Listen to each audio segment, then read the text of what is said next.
Ranjo, you got to put your mic on full. My bad. Oh, aloha, everyone. Welcome to freaking League of Reyes.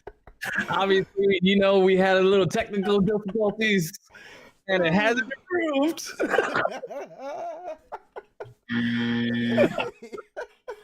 hey. That's why you're here, to keep me in check, man. Oh, man. Oh, that hurt my chest. Thank me later. My chest. Oh man, that was freaking hilarious. That was freaking hilarious. See, that was all part of my plan. That's what it was. That's all part of my plan. Oh man. All right. Aloha, big aloha, everyone. My name is Tecmo Joe. Obviously, you already know this is League of Legends, and my hetero life mate next to me is freaking Orange Otacon. What do we have today, bro? First off, it's League of Reyes, not League of Legends, all right? We played that yesterday. Oh, did I say that again?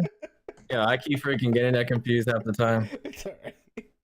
This is what happens when you're going on a few hours of sleep. Some little bit of tackling fuel. And working freaking 2 jobs and coming to this podcast. Like, It's technically a third. Well, fourth, actually. But we're going to say we're not keeping track. We're not keeping track. I still keep track of the second one. All right, guys. Today we're gonna touch base on Golden Globes. Golden Globes. The boss is back. If anyone follows WWE, the boss is back. And we're gonna touch base on the tragic occurrence that happened to NFL player Damar Hamilin. We're also gonna get into some reaction videos and stuff like that. Spice things up, do what we do best, and have some fun, crack some jokes, like we always do. Of course, And talking about the boss is back. It's me, Austin! Oh, son of a bitch! What? It's me, Austin! It was me all along, Austin! No chance in hell! So obviously, if you guys haven't known, or if you guys are underneath the rock for some strange reason, or you're just not a big wrestling fan, after his extreme quick I shouldn't say release, but quick hiatus, Vince McMahon is back as CEO and chairman of WWE. For some people, the reason why he left, he had a bit of a scandal, which goes hand in hand with the Me Too movement, or goes hand in hand with the 90s, which goes hand in hand with, hey, he's a dirty guy. I should say he's a typical guy. I can't say he's a dirty guy. I don't know exactly how much, but he's a guy with the money. He got the money. He's got the money to freaking get all them buns. I like you and I want you. Now we can do this the easy way, or we can do it the hard way. I mean, I'm not here to say all that, but you know what I mean. And a lot of times he did it more the hard way and kind of shifts it off, freaking painting it the easy way. But so he had the scandal going, something that happened in the 90s. If you want more research on it, go ahead. I don't want to really dive too in depth on that. What I really want to dive into in depth on is, even though he is back, there are 3 people already that have been listed to have resigned because of his comeback, because of him coming back into his authority, into the chair of the board of chairmen. And the biggest one is his very own daughter, who is a co-CEO, Stephanie McMahon, decided to cut ties and just pop smoke because I'm guessing she doesn't want to freaking deal with that nonsense. She don't want to deal with her father. She knows the freaking stupidity that comes with it, and she doesn't want to deal with the backlash that's about to happen. What do you think, Arangel? right, where do I start? All right, I mean, even if you don't follow wrestling, but you follow the McMahon family, like the business side of the McMahon family, that they built their own empire from the bottom up. Starting off with Vince Senior, and it trickled down to his son, and then he tried it and then Vince tried it with his sons, which was an epic fail. But when you saw the exit, not for anything, for a long time, and Joe, you and I talked about this before. Back in the 90s, maybe early 2000, maybe just 2000, could be wrong. That was, I think, the best time to watch wrestling. Because it was no holds barred. They said what they wanted to say. Everybody loved it, and everybody felt what they want. Like every time someone gave a promo, you felt it. Like, you're like, yeah, that's how I feel, type stuff. With this new direction that they're going with, and I understand, because they're a publicly traded company now. They went from the badasses of the 90s to these little kiddie type of wrestlers. Granted, wrestling, still sport you get hurt in, still serious sport. But the fact that they were going that route kind of like lost credibility for me. And then it was all because that's the vision that Vince wanted for the company. That's what he wanted. There were so many ideas that were thrown his way, but he nuked them. He nuked them all. Great ideas, even. It wasn't anything too excessive. It was just great ideas, just to get either new talent or get old talent. Like try to get them riding out of the sunset correctly. But instead, he wanted always to do his way. People had great ideas. They presented it to him, but he would always shut them down. When he left, I didn't see it as a bad thing. I saw it as, finally, one, Stephanie can shine. Two, her husband, who was the COO, can finally run they could run it together and run it the way that they know it. Because even though Vince used to wrestle way back in the days, and then he went from being an athlete to an announcer, Triple H has followed it. He's been in the game since God knows how long, since like the mid 90s, and he's still a part of it. He was actually there in like early 90s. All right, you know more than I do, but he's still a part of it. I mean, if it wasn't for him alone, the developmental program NXT wouldn't be a thing. Mm-hmm. So when I saw that, the passing of the throne, I saw it literally the passing of the torch. I was like, oh, just because we're Caribbean doesn't mean we need to be passing up pineapples now. Jesus. Damn, I want pineapple now. Anyways, yeah, I honestly thought it was a good thing, not just for the company, but for everyone that worked in the company. Because everybody, everybody knows how he works. Everybody, hands down, WWE wrestling is Vince McMahon. Everybody tries to reach that. That's the pinnacle for everyone. I don't care what company you are. That is the pinnacle. You reach that, you've made it in that sport.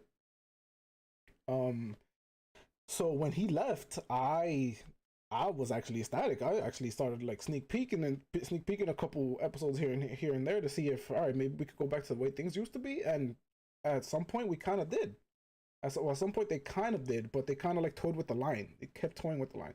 They brought back old talent. They brought back talent that was released that shouldn't have been released. I felt as though probably shouldn't have been released. And they not revamped them, but brought them to the gimmick that made them such a success in the first place. And you saw the shift. I only saw like 1 or 2 episodes, but you could see the shift, and you could see how the turning of the tides was coming. But I guess he got tired of being home. He's like, F that. He didn't want to stay with his wife no more. And he just came back. I mean, but the way he did it, though, listen, it's business. I get it. It's business. At the end of the day, it's business. He wasn't ready to retire, to be honest with you. And he tried to loosen up the reins and let everybody else run the show. I guess he didn't like how they ran the show, so came back. Yeah, I don't know if it's because he didn't like the way they ran the show, but the big problem was I shouldn't even say the big problem. Well, the big problem with Vince McMahon is he's the businessman. no matter what, no matter what, he knows or he thinks he knows what the fans want or what the fans need.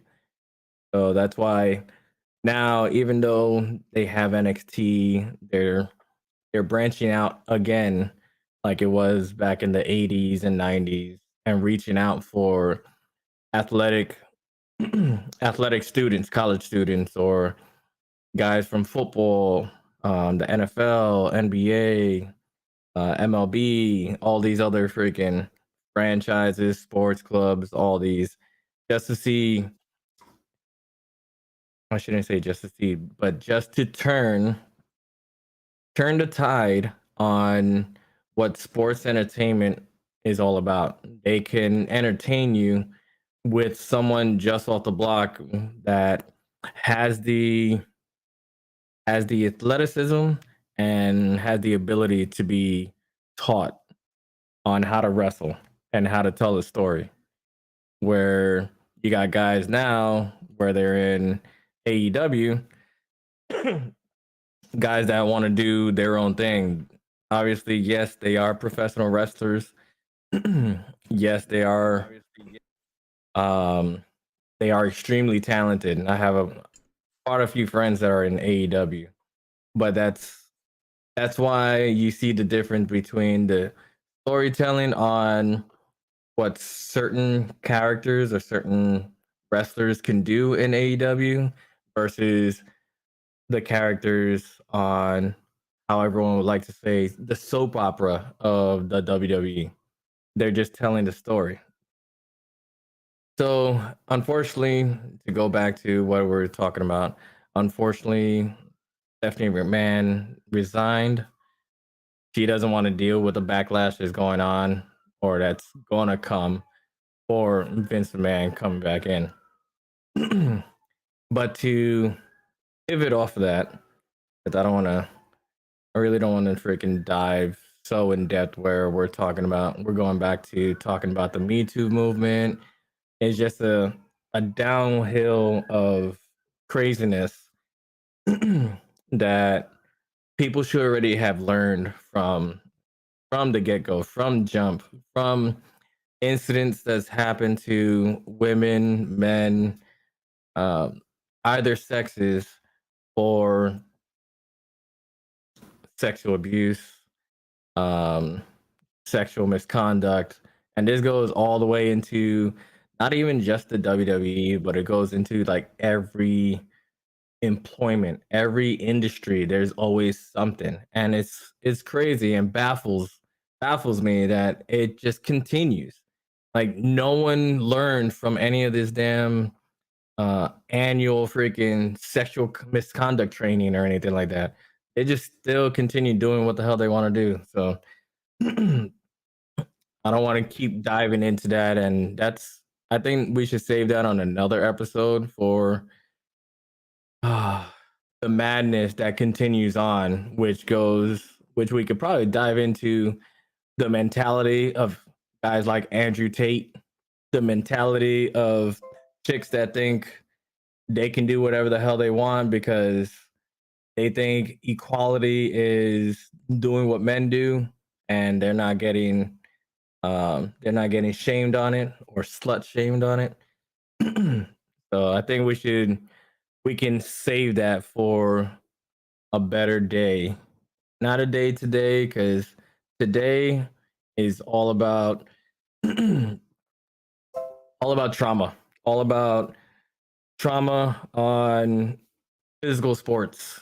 Physical sports which continues to go on when we'll dive into Damar Hamlin. But physical sports from WWE all the way into freaking baseball, football, dude, even soccer, or I should say football and everywhere else, because our football is American football. Even sports like hockey and all that stuff.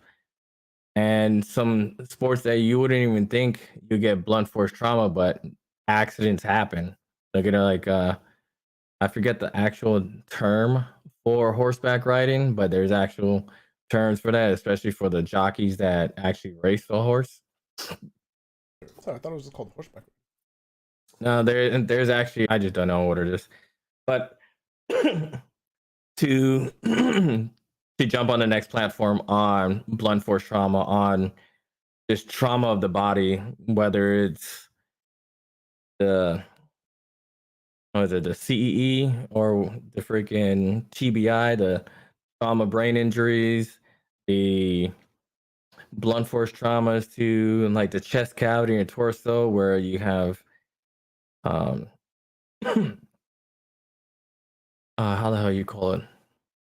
You have heart attacks or freaking cardiac arrests, things like that, where we dive into what happened to Damar Hamlin.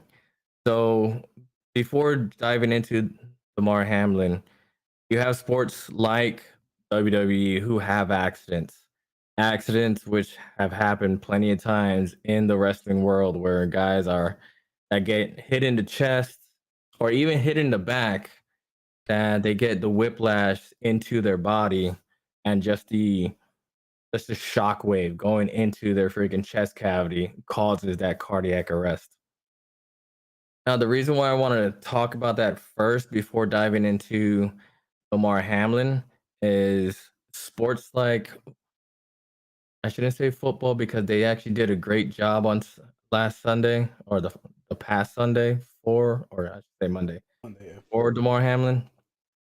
But sports like wrestling, where guys, you have Eddie Guerrero, Beto Aguayo, like guys like that, they got hit in a simple move that they've taken for decades, years in the business. And just that little tweak or just that little sudden impact caused that cardiac arrest. Unfortunately for those guys, they passed away. They passed away at a young ass age, and they didn't have the EMS or first responders that were there for the show, for the Coliseum or stadium. They didn't have the knowledge or the know-how on what to have on their person in order to conduct the CPR, the using the defibrillator, things like that, to make sure that the blood was pumping and the blood didn't die out, or the freaking the blood kept pumping into the brain to make sure the brain connectivity can keep going, and keep them alive, which planned straight into Damar Hamlin, which was great. And I mean, fucking great for the first responders on using a defibrillator. I don't know how many times, because I didn't read the full report, but they used it a few times. I know it was a few times because they kept on talking about using the defibrillator a few times, kept on using certain parts of the CPR, because in a blunt force trauma to the chest, you can't always use additional blunt force trauma to decompress the chest in order to pump blood. You just got to keep going. You got to keep figuring out a better way to get air into the lungs to keep the body and keep the blood pumping in the heart. They already knew he was having a heart attack or a cardiac arrest. So they were just trying to keep the blood flowing, the air going, and keeping his brain still wired to this freaking planet, just for them to be able to take him to the hospital, even though he was in such serious critical condition. Now he's able to breathe without a respirator. He's able to have somewhat of a conversation. He still has his brain connectivity to write full sentences on how to freaking on what he wants, what he needs, what he's feeling, things like that. And it's like I said, it's a big ass fucking kudos to the first responders that were there. Yeah, I mean, if anyone saw what happened that night, so it was just a basic play. It was just a normal play, normal pass play. Forgot the player he tackled. I forgot the person that he tackled. Basically, it was just a routine play, but the way that Damar tackled the person. So for anyone who's never played the sport, there's a certain way you're supposed to tackle, and there's a reason why. There's science behind it, and it prevents certain injuries from occurring. Not all injuries, but it limits the amount of injuries that can occur. Um, One of those. So because of it, Damar didn't tackle correctly, and it's not his fault. It's just you're in the heat of the moment, and you're just trying to do your job, and because of it, um, he took he took a blow to the chest. Brought down did his job, brought down the person, brought down the individual, and after the play was dead, he got up, and less than 2 seconds later, he's on the floor. That, me being a former coach, well, technically, I'm on break right now. Me being a coach, um, that in itself is one of the most frightening things that you can ever encounter. Not just because you're a coach, not just because you know you care about you're worried that he's not going to be able to like get up or whatever. Like no, just as a human being, you're just worried, and you wonder, like everything stops there. Everything stops. Um, you stop trying to be a coach. You stop trying to, get that tough exterior that you try to portray to your kids or try to portray to your players, and you become human. You take a step back and you become human. So, and kudos to the Bills head coach. He literally told the refs after what happened. He was like, "I can't coach." He's like, "You're insane if you think that I'm gonna continue coaching this game. Like my head is messed up after seeing that. Like one of my guys is literally carted off. You guys were performing CPR on him. I can't coach." So kudos to him for actually stepping up and saying, "Hey, I'm mentally I'm not there. Mentally I am not there. I think we should just postpone the game." And granted, the leagues try to keep it going, but the reality is that when something like that occurs, everybody's messed up. Both teams were messed up. There were a number of commercial breaks that they went through trying to, and there were like I think 5 or 6 commercials back to back, and within that time frame, they were trying to keep Damar's blood pumping. They were trying to keep him going, performing CPR throughout the entire time.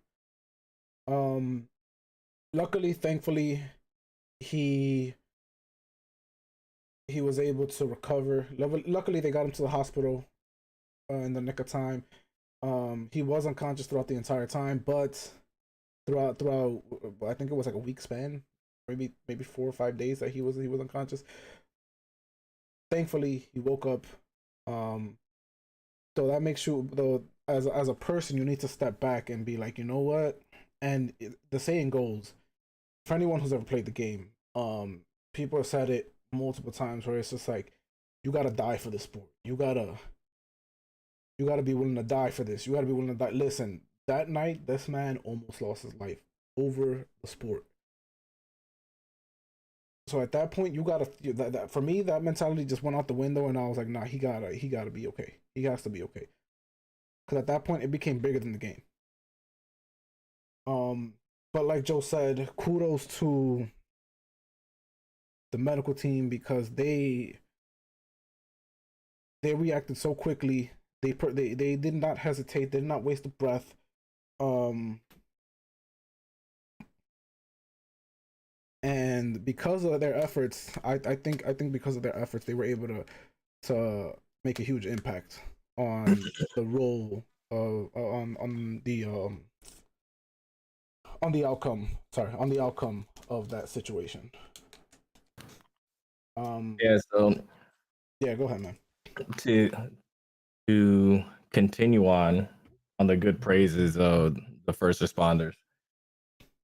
Things like that is comes out of the ordinary. It's great the fact that the first responders were able to keep their composure and continue doing their job. For me, having the background, I know Arangel was talking about him being a coach and seeing that kind of how you say kind of situation throws you the hell off. Where my background of military background, I've seen injuries that no one would normally see unless you're how should I say, unless you're a gangbanger or freaking a cartel, you won't see those kind of injuries and things like that. Even if the injuries aren't on the outside, you are always told to check not just the outside, but also inside under the freaking military garment, the freaking chest rigs, their damn plate carriers, things like that. Making sure there's nothing, no hidden, no hidden exit wounds or entry wounds, things like that. So knowing the mentality that you have to be into to keep a straight and narrow and focused to make sure you're keeping someone alive. Training is on the utmost highest echelon of that situation. And like I said, great fucking job to those first responders because that's training teaching you that things can happen and people are prepared. And for that, goddamn fucking clapping everything. They're fucking awesome. I really want I know the stipulation that everyone's like, "Oh, you think he's going to be back to play this year or freaking next year?" It's like he might not. His doctors are probably not going to let him play yet until they are comfortable on him keeping a steady pace on running on things like that because having cardiac arrest is literally resetting your goddamn heart. Right. And your heart is the biggest freaking muscle in your goddamn body besides your damn brain. And he has to figure out, no, I shouldn't say he has to figure out, he has to rehab his heart back into the condition that he was at playing for the NFL. It is going to take some time. I don't think he's going to be back next season, but I also hope he doesn't get pushed to the side or thrown to the wayside when he does become better and no one wants to use him or people are afraid to use him. If he pushes himself to the point where he can come back and he's destroying people, freaking sprinting, like catching a damn ball or catching freaking um one of the players because they have the freaking running back or a damn wide receiver caught a damn ball and he's laying the hell out. Man, I'm gonna give him freaking kudos. I'll buy his jersey just because of that. It's just like seeing people like let's take for instance Bruce Lee. Bruce Lee was paralyzed freaking from the damn neck down. He wasn't supposed to be able to walk or freaking do martial arts anymore. Yet lo and behold, he still freaking proved them wrong. Continue freaking doing martial arts, continue doing freaking movies, and continued sparring after that situation, after what happened. So the body can do a lot, but it depends on the people putting the work for it. So I hope Damar Hamlin freaking continues on, keeps that strong head of his. Hope his heart gets freaking to 100% because I want to see him freaking shoot out that damn. I don't care what team, the freaking Bills, the freaking Packers. I don't give a damn. He could play for freaking the Las Vegas Raiders and I'm still gonna freaking be rooting for him because I just want to see him just blast someone right after this little incident. Like I don't care. And you know what? It's and the funny thing is that this is only his second year in the league. He literally got drafted 2 years ago. So it's crazy that you're at the mountaintop. Well, not the mountaintop, but you're at the point where you're reaching one of your goals. You reach hell, it's your dream. It's your dream as a kid. You go to sleep thinking this stuff. You never think that any of this will happen to you. But thankfully, he is okay. He's back home. And when he's ready to get back on the field, if he does get back on the field, I hope to see him back on the field. Because that's what he loves to do. That's who he is.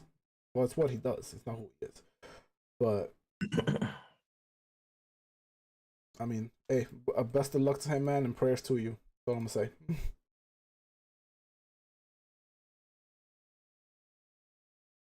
Oh man. But yeah, it's crazy how, just to continue on, like the cardiac arrest issues, things like that. So one of the wrestlers I was talking about, Perro Aguayo, freaking big ass name in Mexico City. Not even Mexico City, just all around Mexico. He had one match which was like a 6-man tag match, and Rey Mysterio wasn't back in the WWE. He was actually wrestling in Mexico for a company called AAA. He did his typical freaking drop kick to the back on Perro Aguayo. And once he got that freaking kick to the back, Rey Mysterio did his freaking 619, and Perro Aguayo couldn't freaking move anything. He just freaking got hit, laid down, and just unresponsive. And that's the unfortunate, crazy part on sports entertainment, wrestling, pro wrestling, independent wrestling. No matter what wrestling is out there, it's the inadequacy of the sense of urgency on the training that some of the first responders that are there, and that's if they are there. Because we would talk about multiple freaking jobs. I actually do professional wrestling on the side, and not all the time is there a first responder there. Not all the time do they have a doctor, and even the doctor is not going to be there fast enough to do anything because they just don't carry the equipment or the tools necessary for if something happens. And man, you know what? And you know what? Talking about that, we can save that note right there for reaction videos later, because we can see botches.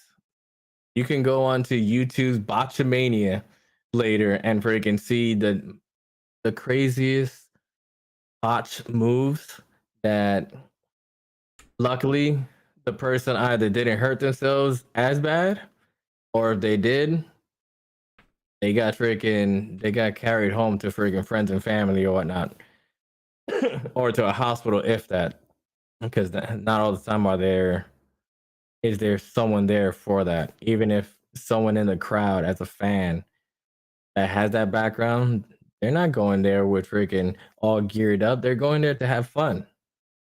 So again, it goes on to, even with wrestling, professional wrestling, first responders, no matter what your job is, practice, practice, practice. And it's not the fact that it's practice to make perfect, is to make everything that you do, you train your mind to what you do in real life to the point where it's muscle memory, and no matter what happens, muscle memory is going to kick in, even if you have that slight of, oh man, I forgot what the hell I was doing. What was I doing? Your body's already in the motion of doing what the hell your job is supposed to do. Train, fuckers. Train. And that also goes into hand in hand with like parents. Train with CPR, freaking first aid, or how the military would love to say first aids. Was it self aid, buddy aid, and then freaking triage aid? That's mainly if you have that kind of training as a first responders do, that's the triage training. But first aid, freaking buddy aid, you're training to take care not just yourself, but of your families, of your kids, especially your kids. Just because not all the time, not all the time are you going to be there when something does happen. And then when you are there, when something does happen, you know what to do. You're not freaking out to find your phone. Even though the phone is probably in your hand, you're not worrying about trying to find your phone to call 911 in order to wait 20 to freaking 60 minutes for for an ambulance to get there in order to help out your kid. You're going to be able to do it yourself. But yeah, like I said, just train until it's muscle memory, and you can thank me later.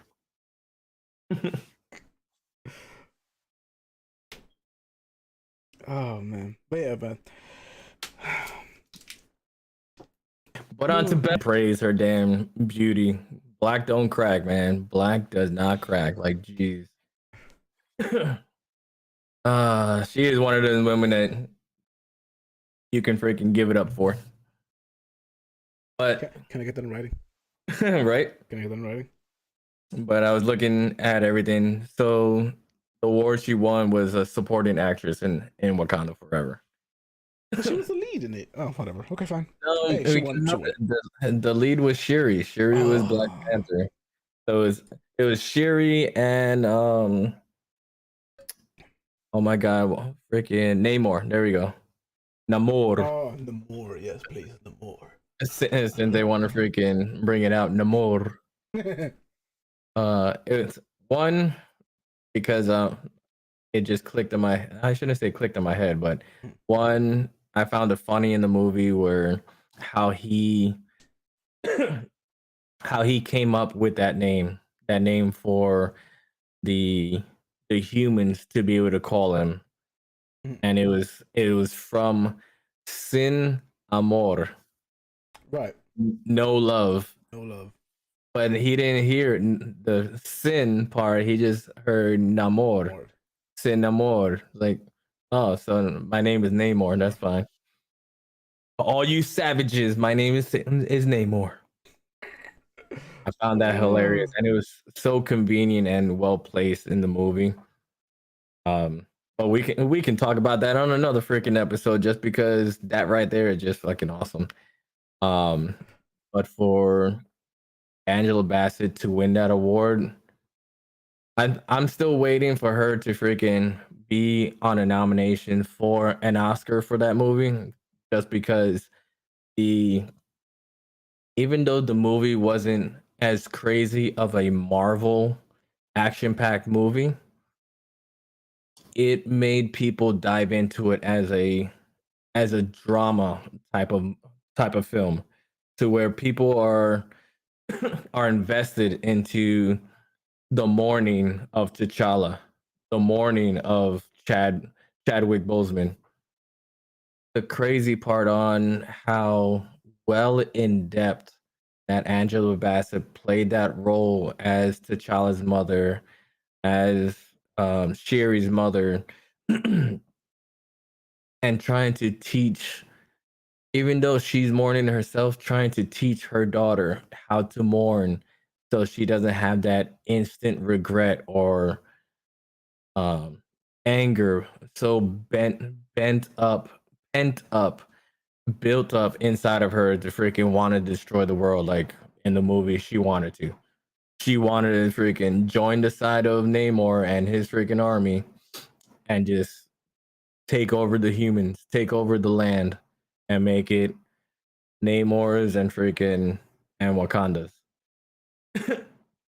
And this goes back into shows or minority shows. And I'm going to say minority shows just because it's a perfect additive to where we don't really get that many shows that goes, I shouldn't say that goes in depth, but that brings you the hell into the show, brings you into the movie, into the moment.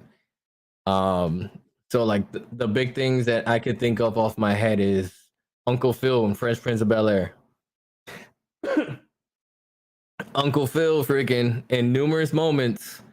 But there's one in particular moment where Will Smith is, how should I say, not only is he a high school student, but he's having a difficult time processing why his father didn't want to be there, or why his father just up and left him for a second time. And I Uncle love that Phil being, episode. huh? I love that episode. Yo, man, that I don't give a shit how old you are or freaking how much of a man you are. That shit will put you into a fucking tearjerker. Be like, damn, I feel you. Yep. Like, damn, Uncle Phil, why can't you be my pops? Like, god damn it. R.I.P. The great James Avery. Yeah, man, freaking. Unfortunately, we lost him too early, but he played that role and made you dive into that freaking show and dive into that moment, just like Angela Bassett made you dive into that moment of losing T'Challa, showing how much she loved her son, but how she tried to keep herself together, being a mother, and showing how much love that she still has for her daughter and doesn't want her daughter going into or diving into the dark side, or the anger side of how technically how most society is now. Yeah. And it's wild if you think it in that situation or think of it in that in depth, just because you see how society is. Unfortunately, in America, you don't hear a lot that's going on in other countries, but they also have their own craziness going on in other countries as well. Uh, if it's not shootings, it's freaking suicides, it's what was it? Murder, was it murder suicide where the person kills their significant other out of a crime of passion, and then they're so in grief and can't believe what the hell they done. They unalive themselves. It's just the craziness that's going on and how much people don't know how to how should I say, how to not manipulate their feelings, but how to channel their emotions, their their ideas, and it goes with the ideology and feelings that they're just pent up, mad at the world, mad at society, mad at the moment. But if we don't have parents nowadays that can teach their kids, teach their parents, things like that, on how to channel that or how to cope or grieve or mourn for situations like that, you are continuing to have those type of situations happen throughout the world, no matter what. And that's what's going to be the end all be all for the family, the end all be all for the kid's life, for society in general, just because we already know 8 hours a day kids are in school. How many hours is left for the rest of the day? You got plenty of time that the kids are either going to learn from home or learn from their community. And if either or is not in sync with each other or is not contuitive or supportive to one another, then you're going to have situations like that continue on. So Wakanda Forever, the movie, and Angela Bassett's role in the movie was spot on to continue to show how to train. I shouldn't say train. So used to saying training. How to teach and show your loved one that no matter what, you're there to support, you're there for them, and you're trying to show them how to grieve, how to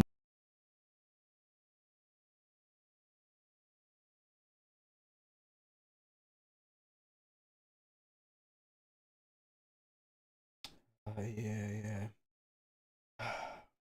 Well, I just love her. Oh. I just love her. Who was the other person that won the who was the other big name person that won the Golden Globe? That won a Golden Globe. Yeah, her name slipped my mind now.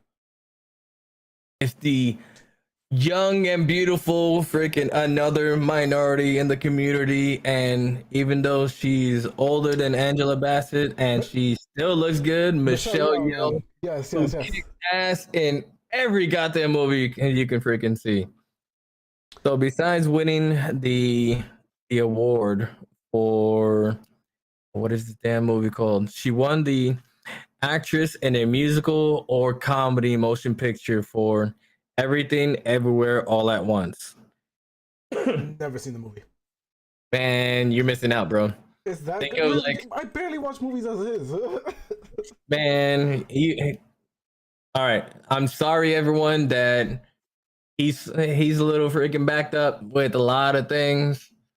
I'm already still freaking hounding him on certain other movies and TV shows and things like that. Every day.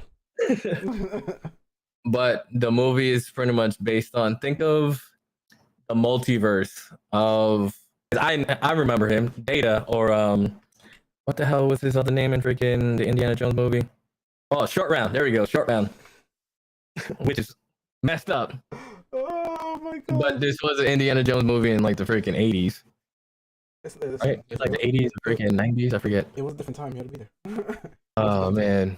But Short Round did a really good supporting role in this movie, and it's it tells the story, and it actually shows how Data grew up from being Data in the Goonies or Short Round in Indiana Jones movie, and actually being a real actor, not just a typical.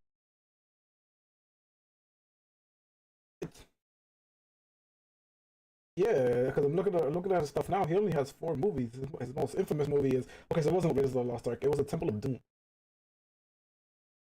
Yeah, he only has 4. He only has 4 movies, and they're not even considering the Goonies in this. I guess they didn't even add the Goonies in this. So I guess 5. Yeah, I guess so. But that's wow. I mean, but my thing is, why come back if you weren't that good of an? I mean, granted, you get better as time goes on, but I mean, that's a pretty big span, bro. It's a pretty big hiatus.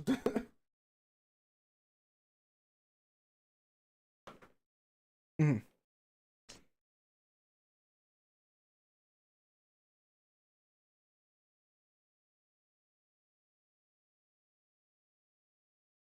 At that time, probably not many. Mhm.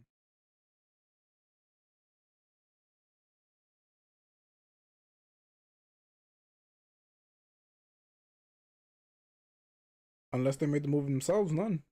Cause remember, Bruce Lee made his own movies.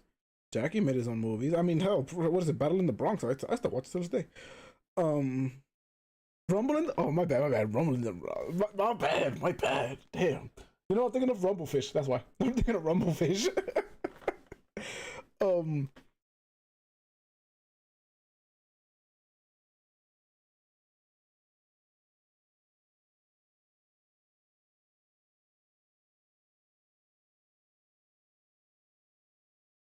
right.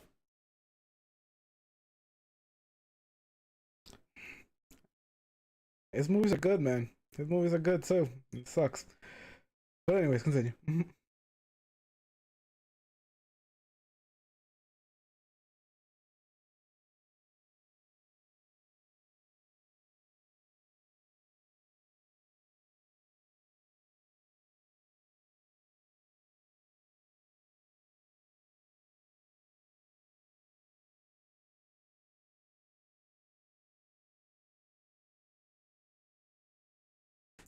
An entanglement. Entanglement, sir.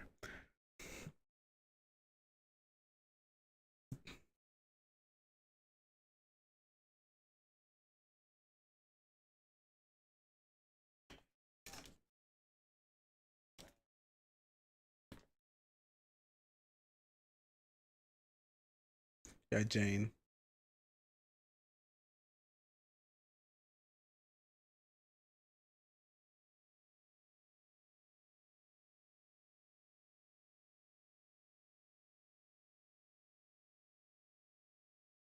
I mean, yeah. At some point, you gotta. First off, you have to keep your composure, especially when you're on national TV. Like, first off, you're a well known actor, personality. Not personality in the entertainment business.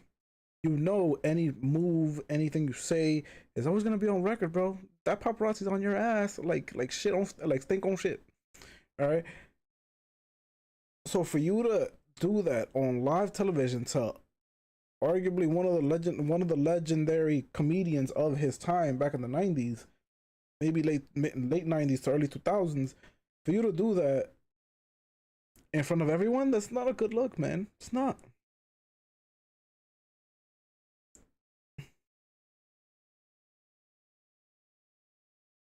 I know what you're thinking. I know what you're thinking. Could have been avoided. Could have been avoided. Uh-huh.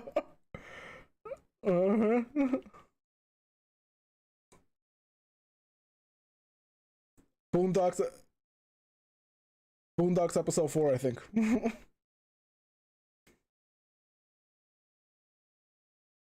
Mm-hmm.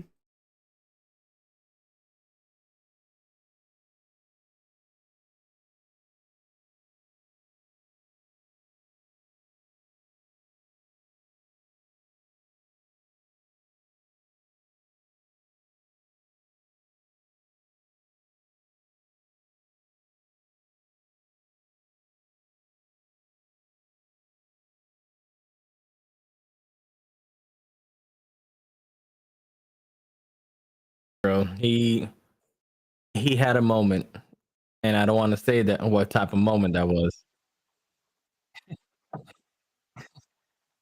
It could definitely have been avoided. And if anyone knows what the hell I'm talking about, if you don't know, go watch freaking the seasons of Boondocks. Your wife's freaking hair is short, crew cut, not even bald.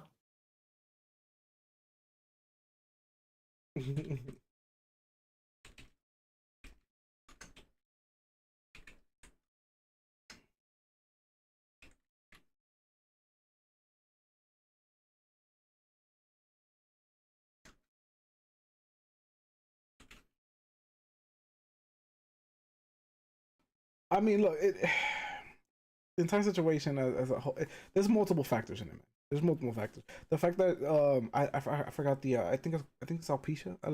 I forgot the actual disease name, but alopecia, right? Mm, right. Mm.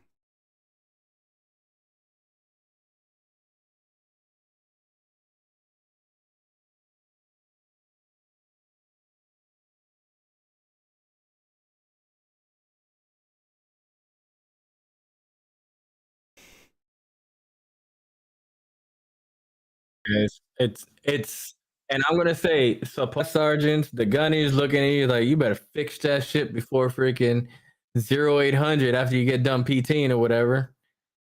If the barbershop ain't open by that time, because they're not, guess what the hell you're supposed to be doing? You are shaving the shit out of that or bicking your damn head. Oh, sweet And that's Jesus. another thing. Mm. People can bick their heads to have a nice, good old shiny bald head. Where is freaking Jada's damn bald head? Where's her bald spots? Besides her vagina? Um, Good question. Exactly my point. Exactly my point. Fucking, where is it? Where is it? Where is it? And yeah, and like we go back on it, freaking, it's ridiculous on the situation that happened, but to bring light about it, to show support to Chris Rock, thank God, freaking Eddie Murphy said that. Eddie Murphy freaking took his time saying his acceptance speech and still brought that to light and said, guess what? I won this award. I'm still a comedian and a clown, and I'm going to make fun of everyone, including Will Smith's name out your fucking mouth. Like, Oh. But yeah, it was pretty cool to see the list of winners for the Golden Globe Awards Yeah, man, it and was. to see how minorities took most of those roles or most of those awards. It's not only fitting, but it should be a staple for the rest of 2023. I agree, man. I agree, and you can see the shift happening Mhm. now. My question is, how long is it? How long is it gonna? How long is it gonna be a thing? Because at some point, someone's gonna get butthurt, and they're gonna want to go back to the way things are. Yeah. Um, Well, we'll see. We'll see at the end of 2023 where if freaking good old Orangeade Kool-Aid Man wins freaking his second time around as the presidential elections. this is the greatest election ever. Oh man. We'll see how that freaking shit show happens. Oh man. Bro, I still never understand that shit. Straight up motherfucking shit show, yo. Oh.